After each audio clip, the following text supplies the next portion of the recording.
जय श्री हरि। श्रीमद्भागवत महापुराणम दशमः स्कंधः पूर्वार्ध भागः अथ त्रयोदशोऽध्यायः। अब हम श्रीमद्भागवत महापुराण के दशम स्कंद के पूर्वार्ध भाग के 13वें अध्याय में ब्रह्मा जी का मोह और उसका नाश, इस प्रसंग में दूसरा भाग सुनते हैं। श्लोक संख्या 21 से हम श्रवण करेंगे। श्री गणेशाय नमः, श्री सरस्वत्यै नमः, श्री गुरवे नमः, श्री पुराण पुरुषोत्तमाय नमः, श्री वृंदावन विहारिणे नमः। पिछले वीडियो में दशम स्कंद के पूर्वार्ध भाग के 13वें अध्याय के पहले भाग को सुनते हुए हमने जाना, श्री सुखदेव जी परीक्षित महाराज का अभिनंदन करते हुए कहते हैं कि तुमने बहुत अच्छे प्रश्न पूछे हैं। श्रीमद् भागवत महापुराण में श्री हरि कृपा से अनेक प्रश्न बन रहे हैं। ये सब प्रश्न भगवान की कृपा से ही अनुभव में आ रहे हैं, समझ में आ रहे हैं। कोई यहाँ तर्क कर सकता है कि इतने सारे प्रश्नों की क्या आवश्यकता है। कोई सलाह देता है कि थोड़े प्रश्न बनाओ, कोई कहते हैं बहुत सारे प्रश्न बनाओ। सुखदेव जी हमारे इस प्रश्न का उत्तर दे रहे हैं। सुखदेव जी न केवल उत्तर दे रहे हैं, बल्कि इतने सारे जो प्रश्नों का निर्माण हो गया है, अभी तक दशम स्कंद तक लगभग 2000 के आसपास प्रश्न भागवत जी में बन चुके हैं। तो इतने सारे प्रश्न निर्माण पर सुखदेव जी अपनी मोहर भी लगा रहे हैं। कैसे लगा रहे हैं? तो सुखदेव जी परीक्षित महाराज से कहते हैं कि भगवान की लीला कथा से संबंधित जो प्रश्न होते हैं ना, वो भगवान की कथा में सरसता का आधान करते हैं। जैसे जैसे प्रश्न आते जाते हैं, वैसे वैसे कथा में नया नया रस उत्पन्न होने लगता है और वह कथा नई नई लगने लगती है। पीछे दशम स्कंद के प्रथम अध्याय के आरंभ में ही जब परीक्षित महाराज ने सुखदेव जी से अनेक प्रश्न पूछे थे, तब सुखदेव जी ने ये बात कही भी है, वासुदेव कथा प्रश्न पुरुषा स्त्रीन् पुनाति वक्तारं पृच्छकं श्रोत्रेस् तत्पाद सलिलम यथा। भगवान की कथा से संबंधित जो प्रश्न है, वह पूछने वाले, उत्तर देने वाले और श्रोता तीनों को ही पवित्र करने वाला है। उसी प्रकार से समझो कि श्रीमद् भागवत कथा से जुड़े हुए जो प्रश्न हैं, वो कथा में नई नई सरसता और नवीनता लाते जा रहे हैं। श्री हरि कृपा से अनुभव में भी आ रहा है कि जब जब हम प्रश्नों के उत्तर देखते हैं तो कुछ न कुछ नए भाव आते जाते हैं। तो श्रीमद् भागवत में इतने जो प्रश्न हैं, वो निस्संदेह हमारी सभी प्रकार की जिज्ञासाओं को शांत करने वाले होंगे। इसी आशा के साथ प्रश्न बनाए जा रहे हैं।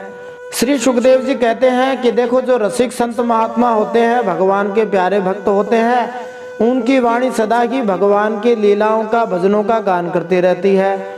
उनके कान सदा ही श्री भगवान की कथाओं को सुनते रहते हैं। हृदय सदा ही श्री भगवान के लीलाओं में लीन रहता है, उनका चिंतन करता रहता है। ये संतों को स्वभाव ही होता है।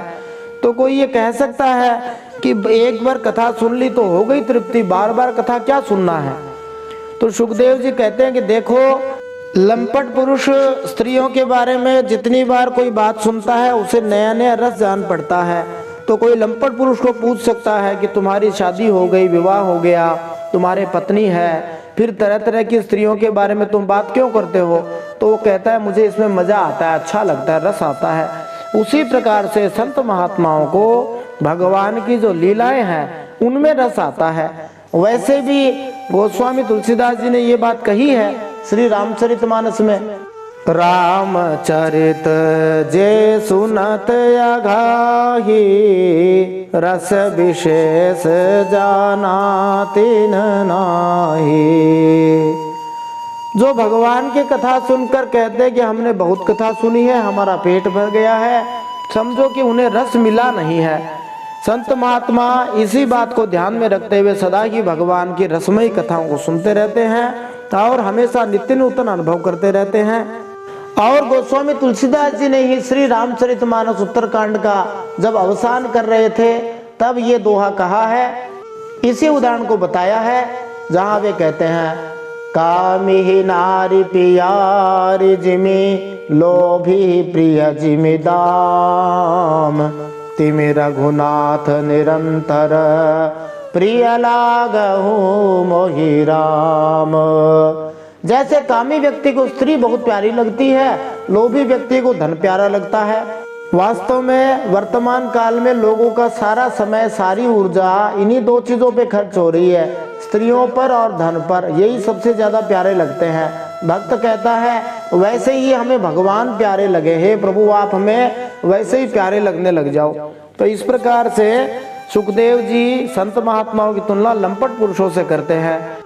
फिर सुखदेव जी कथा को आगे बढ़ाते हुए प्रश्न का उत्तर देते हुए कहते हैं, भगवान श्री कृष्ण ने अपने साथी ग्वाल बालों को मृत्यु रूप अघासुर के मुख से बचा लिया था।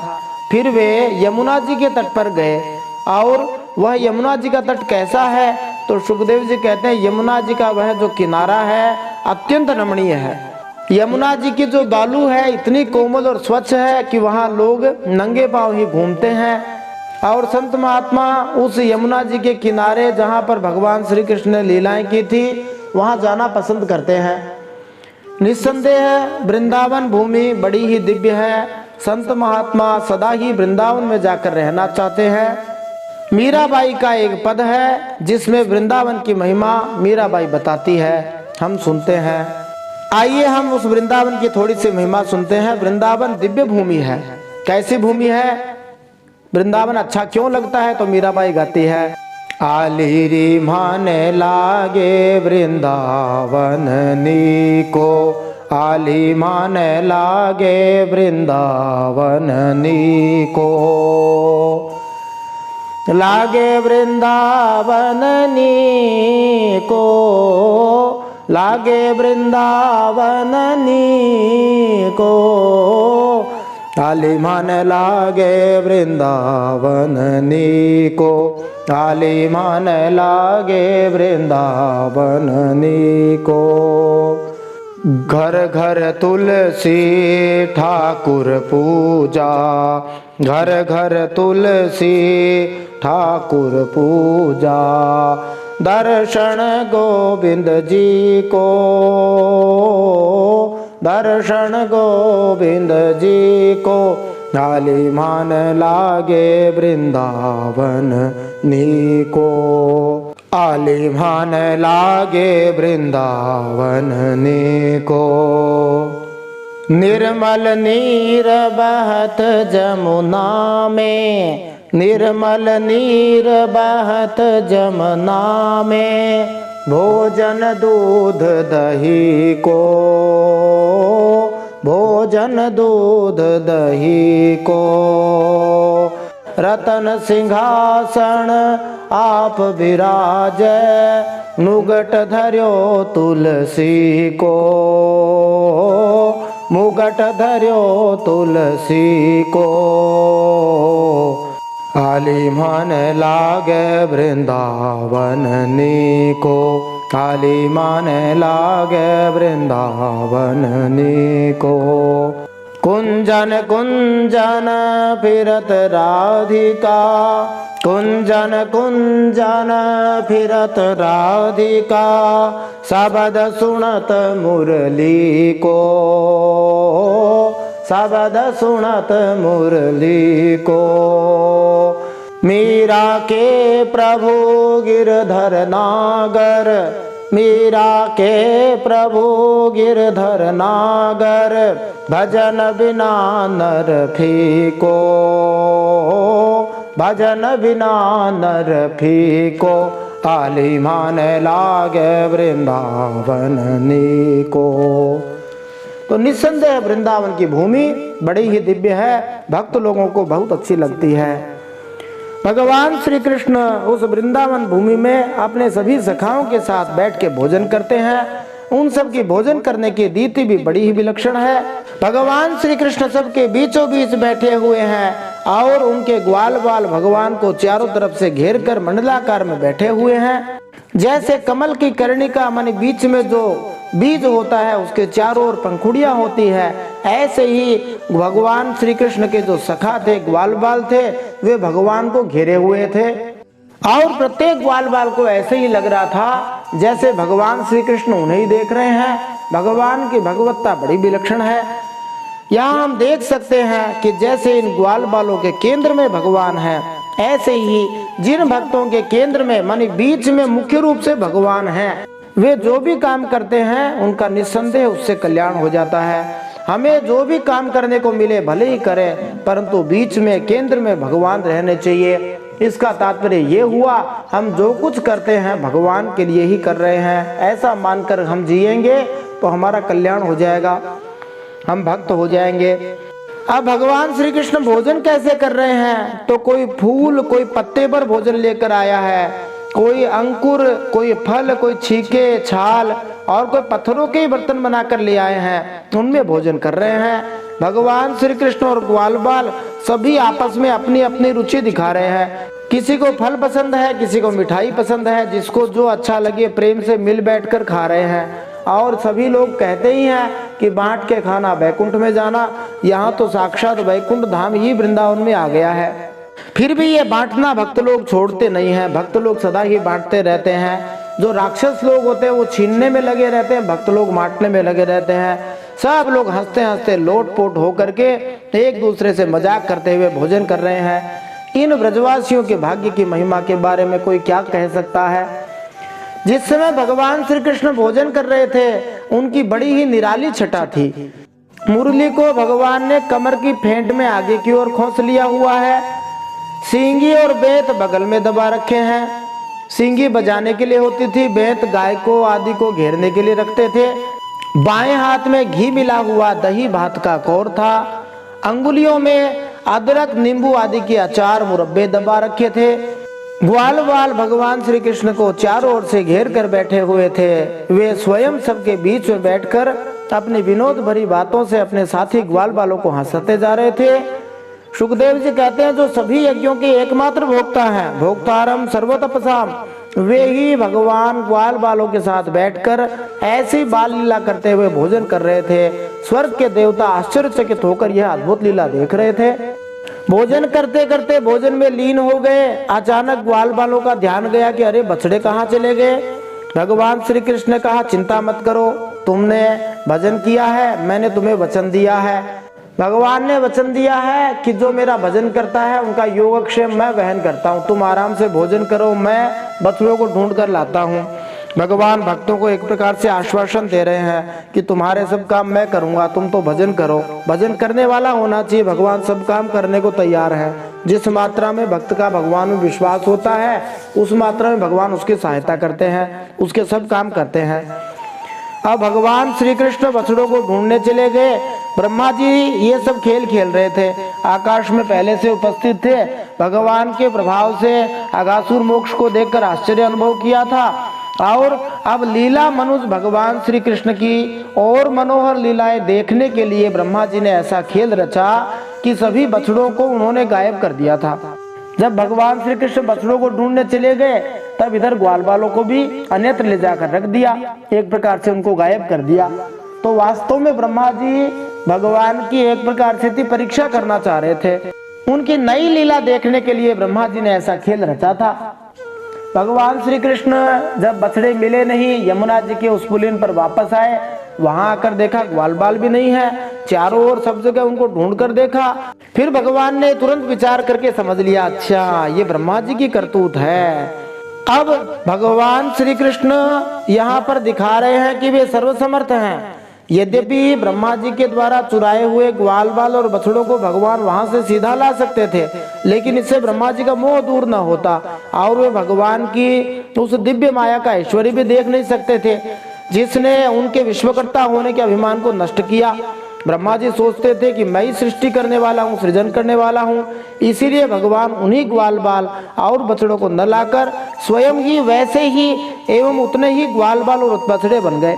अब भगवान कैसे विलक्षण रूप में सब कुछ बन जाते हैं, भक्त लोग गाया करते हैं। परम श्रद्धेय स्वामी जी श्री राम सुखदास जी महाराज के पास बजरंग जी सोनी नाम के एक बहुत ही अद्भुत भक्त गायक थे। वे भजन गाया करते थे। 2 लाइन गुनगुना लेते हैं। किस प्रकार से भगवान सब कुछ बन गए। हरि की लीला बड़ी अपार, हरि की लीला बड़ी अपार। बन गए आप अकेले सब कुछ बन गए आप, अकेले सब कुछ नाम धरा संसार। हरि की लीला बड़ी अपार, हरि की लीला बड़ी अपार। तो भगवान सब कुछ बन गए, जितने बालक थे उतने बालक बन गए, बछड़े थे बछड़े बन गए। अच्छा, कोई बालक छोटा था तो छोटे बालक बन गए, कोई बड़ा था तो बड़े बन गए, कोई बछड़ा मोटा था तो मोटे बन गए, पतला सा था तो पतले बन गए, छोटा बछड़ा तो छोटे बछड़े बन गए, छोटा बालक तो छोटे बालक बन गए, मोटा बालक तो मोटे बालक बन गए। ये तो हुई चेतन चीजों की बात। भगवान जड़ वस्तु में भी बन गए। बच्चे अपने साथ में छड़िया, सिंगी, बांसुरी, पत्ते ये सब लेकर जाते थे। भगवान एक पत्ता, छींका सब कुछ बन गए थे। और जो आभूषण पहने हुए थे, वस्त्र पहने थे, वे वस्त्र भी भगवान ही बन गए। जैसे कहा जाता है, जब द्रौपदी जी का भगवान ने चीरहरण होते हुए बचाया था, तो भगवान कहीं से कपड़ा लाने थोड़ी गए थे, कहीं फैक्ट्री से कपड़ा लेने गए हों, सूरत वगैरह। भगवान तो स्वयं ही सब कुछ रचना करने वाले हैं। इतना ही नहीं, वे सब जो ग्वाल बाल बछड़े थे, उनका जैसा स्वभाव था, जैसा उनका गुण था, जैसा उनका नाम, कोई गोरा कोई काला, जैसी अवस्था, सब कुछ भगवान ही बन गए। तो मानो भगवान ने अपनी ही वाणी को, सर्वम विष्णुमयम जगत, जिसको वेदवाणी कहा जाता है, यह सारा संसार श्री विष्णु भगवान का ही स्वरूप है, इस बात को सार्थक कर दिया, चरितार्थ कर दिया, सत्य कर दिया। बोलिए श्री कृष्ण चंद्र भगवान की जय, परम सत्य श्री हरि की जय। निस्संदेह यह सारा संसार भगवान श्री विष्णु से ही ओतप्रोत है। सब कुछ बन करके भगवान श्री कृष्णचंद्र जी वृंदावन में प्रवेश कर गए। अब वृंदावन में क्या दिव्य लीला हुई, किस प्रकार से गोप ग्वालों की माताओं का, बछड़ों की माताओं, गायों तक का भाव बदल गया, वो हम इसी अध्याय के दूसरे भाग को सुनते हुए जान सकेंगे। इस दूसरे भाग को सुनते हुए हम इन प्रश्नों के उत्तर भी प्राप्त कर सकते हैं। जैसे पूरे 1 वर्ष तक ग्वाल बालों की माताओं तथा गायों ने किस प्रकार वात्सल्य भाव या वात्सल्य शब्द को चरितार्थ कर दिया। श्री बलराम जी भगवान श्री कृष्ण की किस लीला के कारण अत्यंत चकित हो रहे थे। गोप गोए और ग्वालिनों का अपनी संतानों के प्रति विलक्षण प्रेम का कारण क्या था। भगवान श्री कृष्ण की ब्रह्म विमोहन लीला के कारण बलराम जी के मन में क्या प्रश्न उठने लगे थे। जितनी देर में पृथ्वी पर 1 वर्ष बीता, ब्रह्मलोक में केवल 1 त्रुटि माने सेकंड का 1 सही 1687.5वां भाग, इतना ही समय बीता। इस समय का, इस अंतर का कारण क्या है। इसमें हम आइंस्टाइन की theory of relativity of time, इसको एक बार फिर से देखेंगे। जो पीछे बलराम जी और रेवती जी के आयु के बीच में हमने सुना था, वो बात दोबारा से आई है। ब्रह्मा जी श्री बलराम जी को क्यों नहीं चुरा पाए थे, ये एक महत्वपूर्ण प्रश्न है। ब्रह्मा जी भगवान श्री कृष्ण को मोहित करने चले थे, परंतु स्वयं मोहित हो गए, कैसे। आइए इन सब प्रश्नों के उत्तर आज के इस 10वें स्कंद के पूर्वार्ध भाग के 13वें अध्याय के दूसरे भाग को सुनते हुए प्राप्त करते हैं। ये अध्याय इतना बड़ा और इतना मनोहर है कि इसको हम 3 भागों में सुनेंगे। जय श्री हरि।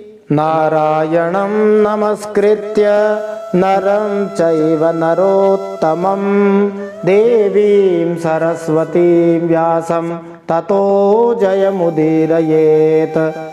भगवान श्री नरनारायण को प्रणाम करते हुए, श्री गणेश जी महाराज, माता सरस्वती, वेदव्यास भगवान को प्रणाम करते हुए, हृदयाराध्य श्री हरिचरणों में प्रणाम करते हुए, भगवत स्वरूप श्रीमद् भागवत को प्रणाम करते हुए, श्री सुखदेव जी और परीक्षित महाराज को प्रणाम करते हुए, अनंत कोटि सब संत महात्माओं वैष्णवों को प्रणाम करते हुए, भगवान श्री वृंदावन बिहारी को प्रणाम करते हुए, अब हम श्रीमद् भागवत महापुराण के 10वें स्कंद के पूर्वार्ध भाग के 13वें अध्याय में दूसरा भाग सुनते हैं, जिसमें हम श्लोक संख्या 22 से श्रवण करेंगे। भगवान श्री कृष्ण जब गोप ग्वाल बन गए थे, बछड़े बन गए थे, तब किस प्रकार से वृंदावन में दिव्य लीला हुई थी, माधुर्य वात्सल्य भाव वाली लीला हुई थी, उसका श्रवण करते हैं। श्लोक संख्या 22 से श्रवण करते हैं। फिर श्री सुखदेव जी वंशस्थ छंद में गाते हुए कहते हैं, तन्मातरो वेणुरवत्वरोत्थिता उत्थाप्य दोर्भिः परिरभ्य निर्भरम् स्नेहस्नुतस्तन्यपयः सुधासवम् मत्वा परम ब्रह्मसुतान पाययन्। ग्वाल बालों की माताएं बांसुरी की तान सुनते ही जल्दी से दौड़ाई। ग्वाल बाल बने हुए परब्रह्म श्री कृष्ण को अपने बच्चे समझकर हाथों से उठाकर उन्होंने जोर से हृदय से लगा लिया। वे अपने स्तनों से वात्सल्य स्नेह की अधिकता के कारण सुधा से भी मधुर और आसव से भी मादक चुचवाता हुआ दूध उन्हें पिलाने लगी। यद्यपि सारी ज्येष्ठ गोपियां जानती थी कि श्री कृष्ण तो यशोदा के पुत्र हैं, फिर भी उनकी अभिलाषा इच्छा थी, यदि श्री कृष्ण मेरा पुत्र होता तो मैं भी यशोदा की तरह उसकी देखभाल करती। यही उनकी आंतरिक इच्छा थी। इसीलिए उन्हें प्रसन्न करने के लिए भगवान श्री कृष्ण ने अब उनके पुत्र का रूप धारण करके उनकी इच्छा पूरी कर दी। उन्होंने श्री कृष्ण का आलिंगन करके गले लगाकर दूध पिलाकर भगवान श्री कृष्ण के लिए अपने विशेष प्रेम को बढ़ाया और श्री कृष्ण ने उनका दूध अमृतमय पेय के रूप में पी लिया। इस प्रकार ब्रह्मा जी को मोहित करते हुए स्वयं भगवान ने अन्य माताओं तथा अपने बीच योग माया द्वारा उत्पन्न किए गए दिव्य आनंद का भोग किया। एक और बात ध्यातव्य है कि जब भगवान श्री कृष्ण गाय चराने गए थे, माने ये जो लीला हुई, तब भगवान श्री कृष्ण लगभग 5 वर्ष के थे और प्राचीन समय में माताएं बच्चों को 5-6 वर्षों तक लगभग दूध पिलाया करती थी, इसीलिए बच्चे स्वस्थ रहते थे। फिर श्री सुखदेव जी आगे गाते हुए कहते हैं, ततो नृपो मर्दनमजलेपना लंकार रक्षा तिलकार्षणादिभिः संलालितः स्वचरितैः प्रहर्षयन् सायं गतो यामयमेन माधवः।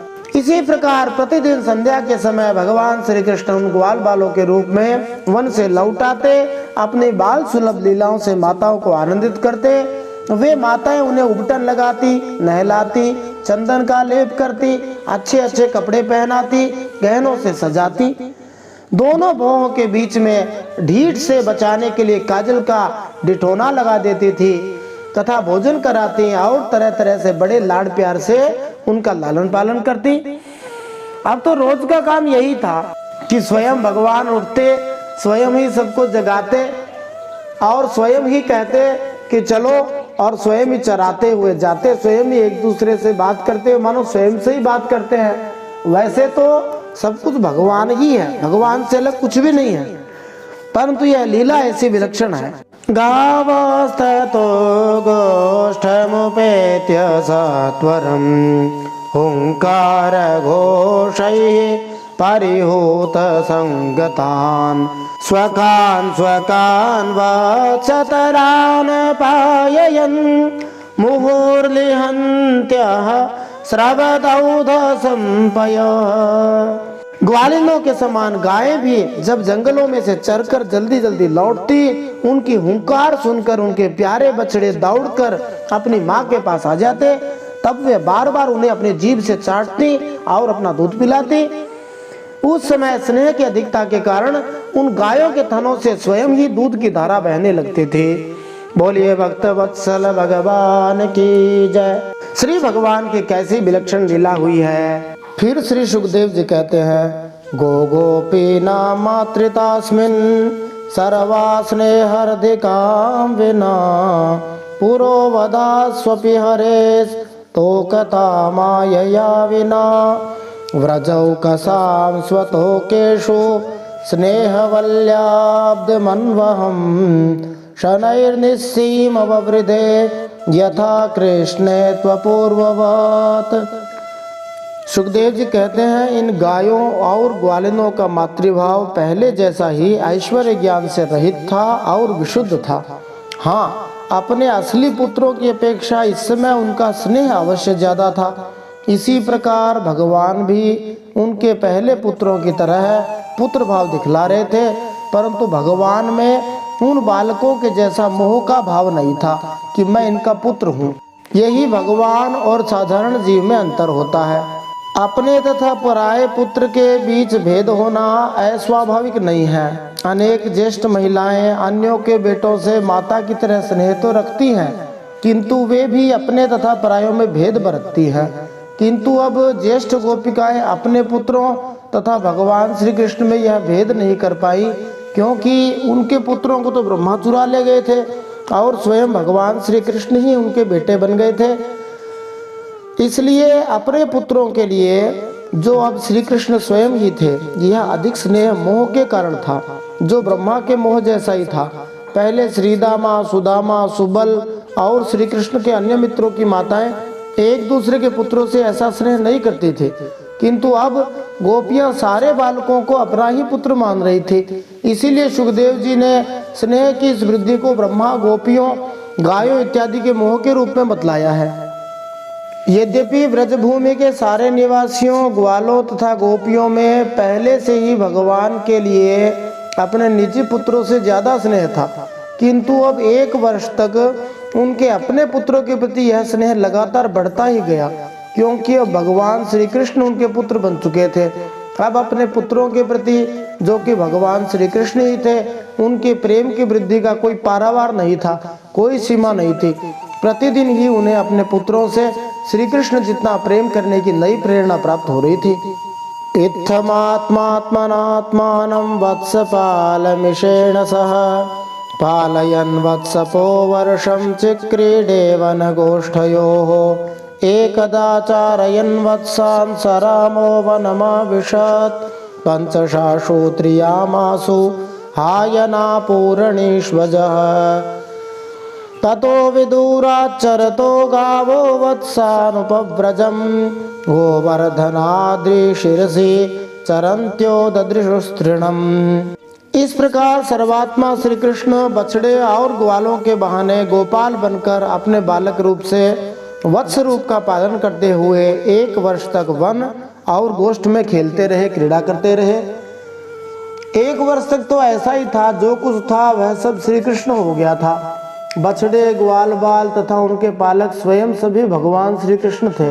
दूसरे शब्दों में कहें तो भगवान श्री कृष्ण ने अपना विस्तार नाना प्रकार के बछड़ों तथा ग्वाल बालों में कर लिया था और 1 वर्ष तक वे अनवरत अपनी क्रीड़ाएं करते रहे।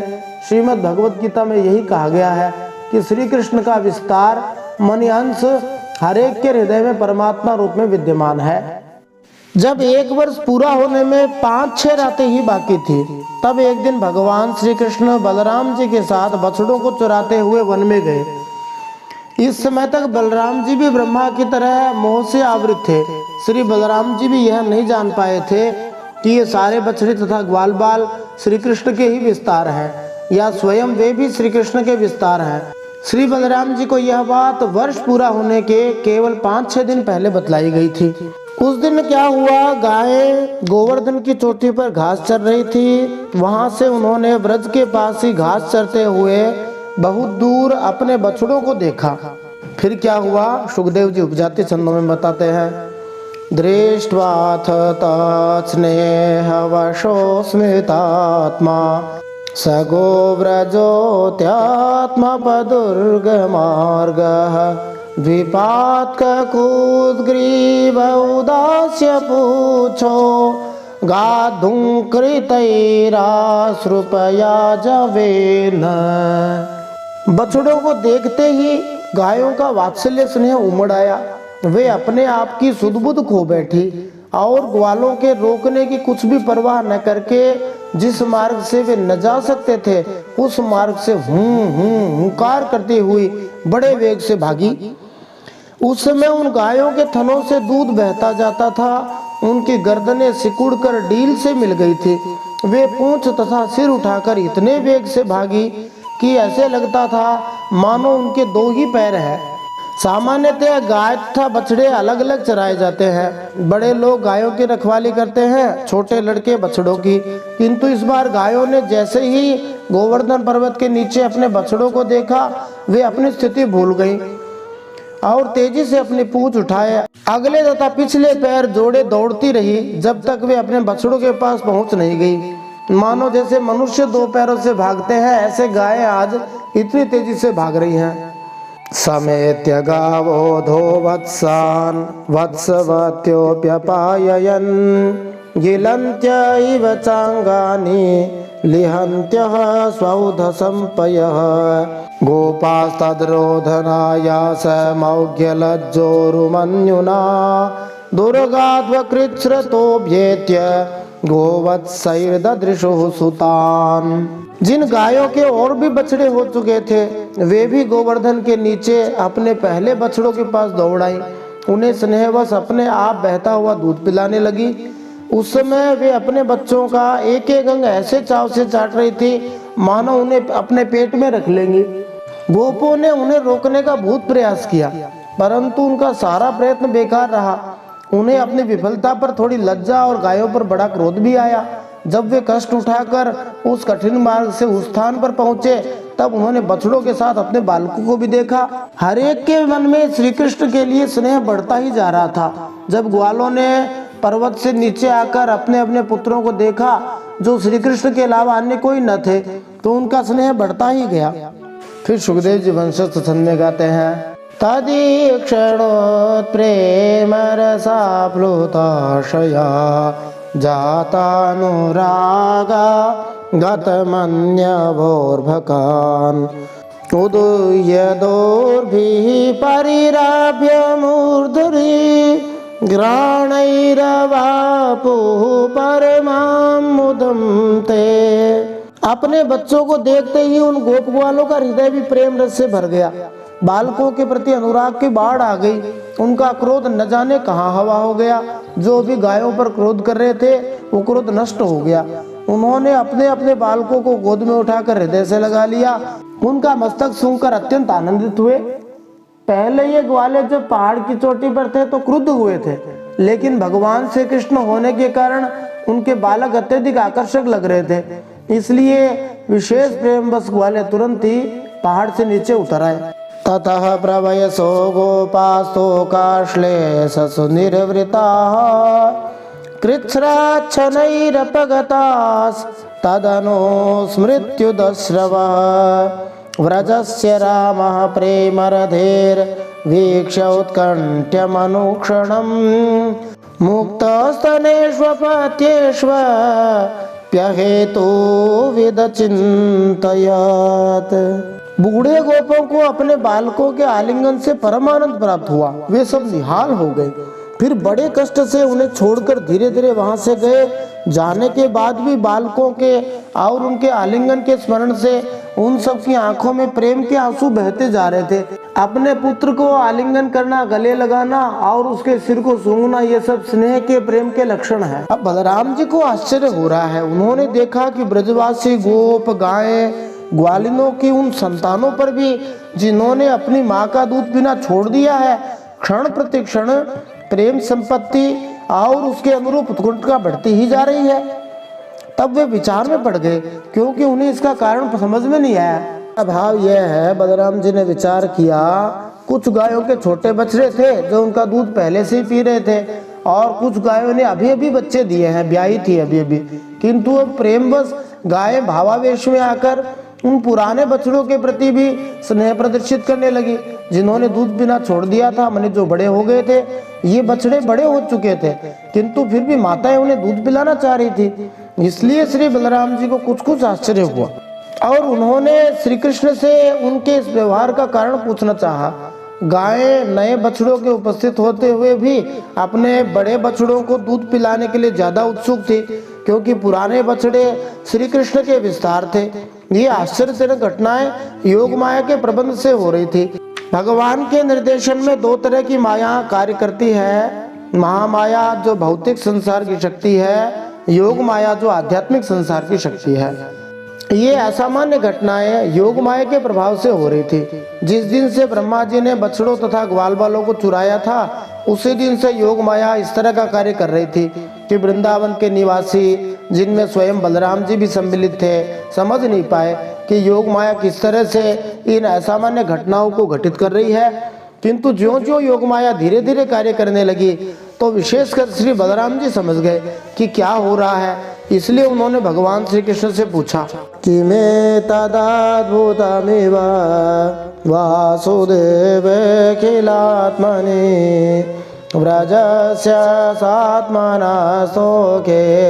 स्वपूर्वं प्रेम वर्धते केयं वाकुत आयाता दैवी वा नार्युतासुरी प्रायो मायास्तु मे भर्तुर्नान्या मेऽपि विमोहिनी इति सञ्चिन्त्य दाशार्हो वत्सान् स वयसानपि सर्वानाचष्टवैकुण्ठं चक्षुषा वयुनेन सह। बलराम जी ने पूछा, ये कैसे विचित्र बात है। सर्वात्मा श्री कृष्ण में ब्रजवासियों का और मेरा जैसा अपूर्व स्नेह है, वैसा ही इन बालकों और बछड़ों का भी बढ़ता जा रहा है। वृंदावन के सारे निवासियों में अपने अपने बच्चों के प्रति श्री कृष्ण जैसा ही प्रेम देखकर श्री बलराम जी चकित थे। इसी तरह गायें अपने अपने बछड़ों के प्रति उतनी ही स्नेही हो उठी थी जितनी श्री कृष्ण के प्रति थी। योग माया का यह कार्य देखकर बलराम जी आश्चर्यचकित थे। इसीलिए उन्होंने भगवान से पूछा, ये क्या हो रहा है, ये कैसी विचित्र बात है, क्या रहस्य है। सर्वात्मा भगवान श्री कृष्ण में ब्रजवासियों का और मेरा जैसा अपूर्व स्नेह है, वैसा ही इन बालकों और बछड़ों पर भी बढ़ता ही जा रहा है। श्री बलराम जी चकित थे, यह कौन सी माया है, कहाँ से आई है। यह किसी देवता की माया है, मनुष्य की माया है अथवा असुरों की माया है। परंतु क्या ऐसा संभव हो सकता है कि भगवान को देवता, मनुष्य या असुरों की माया मोह ले? नहीं नहीं, यह तो मेरे प्रभु की ही माया है और किसी की माया में ऐसे सामर्थ्य नहीं है जो मुझे भी मोहित कर ले। बलराम जी ने जो सोचा उसका हम यदि भाव जाने तो बलराम जी ने सोचा कि प्रेम का यह असाधारण प्रदर्शन या तो देवताओं की माया हो सकती है या कोई अद्भुत व्यक्ति हो उसकी माया हो, अन्यथा ऐसा परिवर्तन कैसे हो सकता है। उन्होंने सोचा ये माया कोई राक्षसी माया भी हो सकती है, किंतु राक्षसों की माया मुझे कैसे वशीभूत कर सकती है, ऐसा तो हो ही नहीं सकता। अतः यह अवश्य ही भगवान की माया है। इसलिए बलराम जी ने निष्कर्ष निकाला कि यह श्री कृष्ण द्वारा उत्पन्न है, जिन्हें वे अपना आराध्य देव मानते थे। उन्होंने सोचा यह श्री कृष्ण की करनी है और मैं भी इसकी योग शक्ति को रोक नहीं पाया। बलराम जी ने ऐसा विचार करके ज्ञान दृष्टि से देखा तो उन्हें ऐसा मालूम हुआ कि इन सब बछड़ों और ग्वाल बालों के रूप में केवल श्री कृष्ण ही श्री कृष्ण है। हर व्यक्ति अलग होता है, यहाँ तक कि जुड़ुओं में भी भेद होता है। फिर भी जब श्री कृष्ण ने अपना विस्तार बालकों तथा बछड़ों के रूप में किया तो हर बालक, हर बछड़ा अपने मूल रूप में प्रकट हुआ और हर एक के अपने अपने वही चाल ढाल, वही रंग, वेश इत्यादि सब कुछ वही था, क्योंकि श्री कृष्ण इन सारे भेदों के साथ प्रकट हुए थे। यही श्री कृष्ण का ऐश्वर्य था कि किसी को पता भी नहीं लगा कि ये उनका बेटा है या भगवान ही स्वयं आ गए हैं। फिर उपजाति छंदों में कहते हैं, नैते सुरेशा ऋषयो न चैते त्वमेव भासि शभिदाशयेऽपि सर्वं पृथक् त्वं निगमात् कथं वदेत्युक्तेन वृतं प्रभुना बलोवयेत्।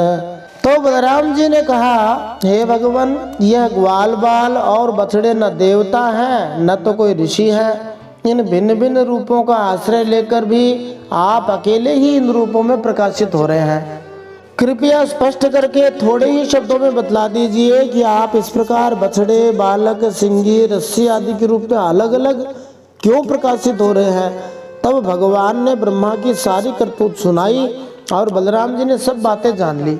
श्री कृष्ण से असली स्थिति जानने के लिए श्री बलराम जी ने पूछा, हे श्री कृष्ण, पहले तो मैं समझ रहा था कि ये सारी गायें, बछड़े तथा ग्वाल बाल या तो ऋषि या साधु संत हैं अथवा देवता हैं, किंतु इस समय ऐसा लग रहा है कि वास्तव में ये तुम्हारे ही अंश हैं, ये सब तुम्हारे ही रूप हैं। तुम ही बछड़े, गायें और बालकों की भूमिका अदा कर रहे हो।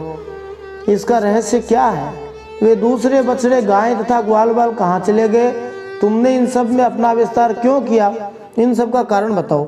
श्री बलराम के इस अनुरोध पर श्री कृष्ण ने संक्षेप में सारी बात बतला दी। किस तरह ब्रह्मा जी ने बछड़ों और ग्वाल बालों को चुराया, किस तरह श्री कृष्ण अपना विस्तार करके इस घटना को छिपाए रहे, जिससे लोग यह जान न पाए कि असली गाय, बछड़े तथा लड़के खो गए हैं। इसलिए श्री बलराम समझ गए कि यह माया नहीं अपितु श्री कृष्ण का ऐश्वर्य है। श्री कृष्ण सर्व ऐश्वर्य युक्त है और यह श्री कृष्ण का एक और ऐश्वर्य ही था। ये भगवान की अचिंत्य शक्ति है। एक साथ एकता और भिन्नता का दर्शन इसमें दिखता है। अग्नि और ऊष्मा मानी अग्नि और उसकी गर्मी को जैसे अलग नहीं किया जा सकता, क्योंकि जहाँ अग्नि है वहाँ गर्मी भी है और जहाँ गर्मी ऊष्मा है वहाँ अग्नि है। तो भी जहाँ हम अग्नि को छू नहीं सकते वहीं ऊष्मा को हम सहन कर सकते हैं। इस तरह वे एक होकर के भी अलग अलग दिखाई देते हैं।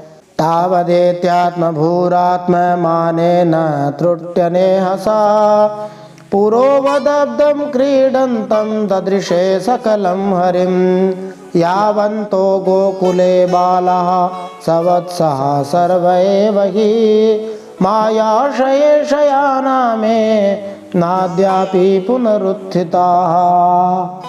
सुखदेव जी कहते हैं, तब तक ब्रह्मा जी ब्रह्मलोक से ब्रज में लौट आए। उनके कालमान से अब तक केवल एक त्रुटि माने जितनी देर में तीखी सुई से कमल की पंखुड़ी में छेद हो जाए उतना ही समय बीता था। उन्होंने देखा कि भगवान श्री कृष्ण ग्वाल बाल और बछड़ों के साथ एक साल से पहले की तरह ही खेल रहे हैं। ब्रह्मा जी तो अपने समय के अनुसार केवल एक क्षण के लिए ही गए थे, एक त्रुटि के लिए, किंतु जब वे वापस आए तो मनुष्य की गणना के अनुसार 1 वर्ष बीत चुका था। भिन्न ग्रहों की काल गणना भिन्न भिन्न होती है।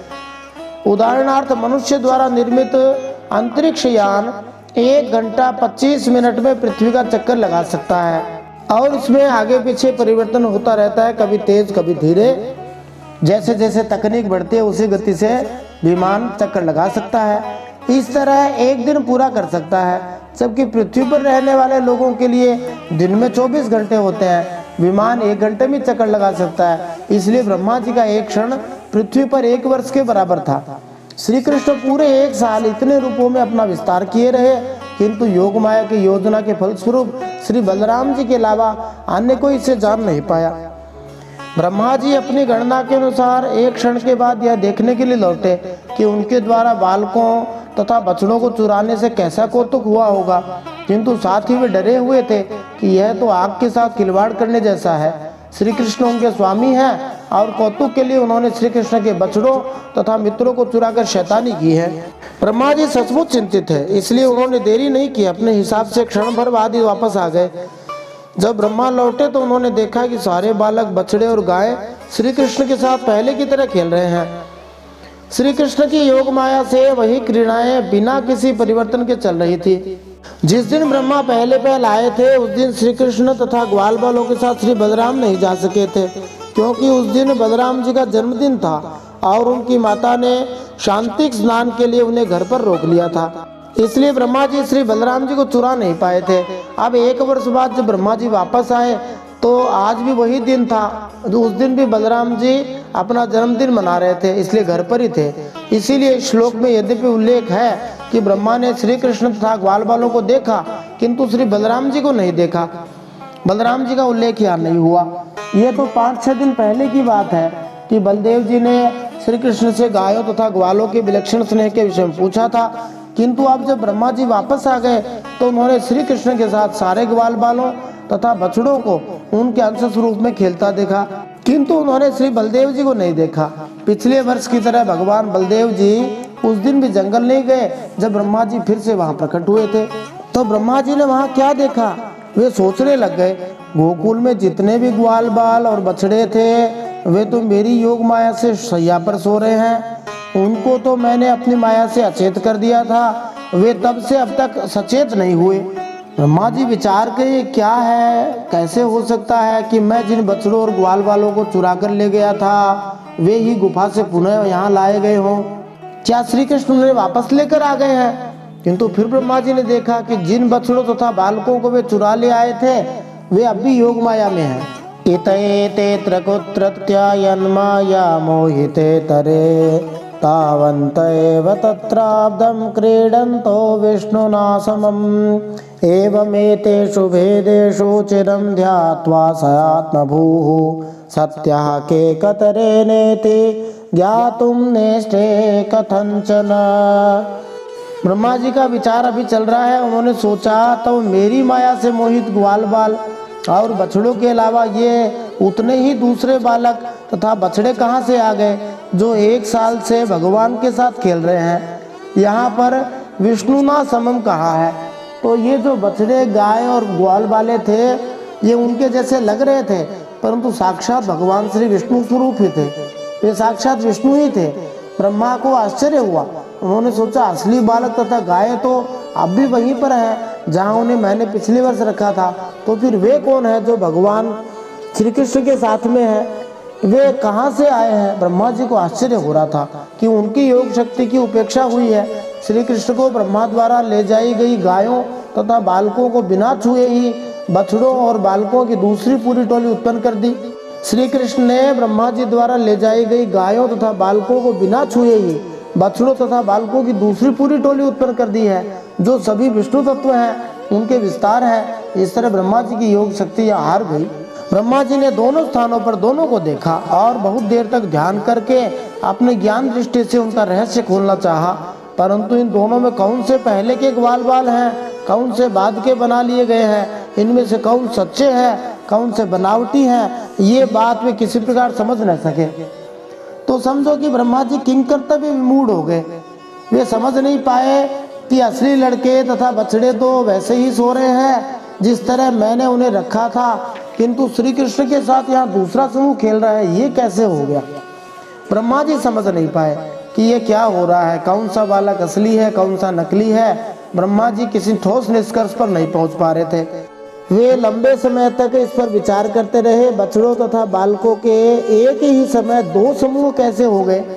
क्या श्री कृष्ण ने उन बछड़ों तथा बालकों को उत्पन्न किया है, या जो सोए हुए हैं उन्हें श्री कृष्ण ने उत्पन्न किया है, या दोनों ही श्री कृष्ण की सृष्टियां हैं। ब्रह्मा जी ने इस विषय पर कई प्रकार से सोचा। यदि मैं गुफा जाकर यह देखूं कि बालक तथा बछड़े वहां अब भी हैं, तो क्या श्री कृष्ण वहां जाकर उन सबको यहाँ लाकर रख देंगे, जिससे मैं उन्हें यहाँ देख सकूं और पुनः उन्हें यहाँ से वहां रखाएंगे। ब्रह्मा जी ये पता नहीं लगा पाए कि एक जैसे बच्चे और बछड़ों के साथ ही 2 समूह कैसे हो गए, एक साथ ही 2 समूह कैसे हो गए। यद्यपि सोचते रहे किंतु कुछ समझ नहीं पाए। भगवान की लीला को, माया को समझना संभव नहीं है, ये तो भगवान की मर्जी से ही होता है।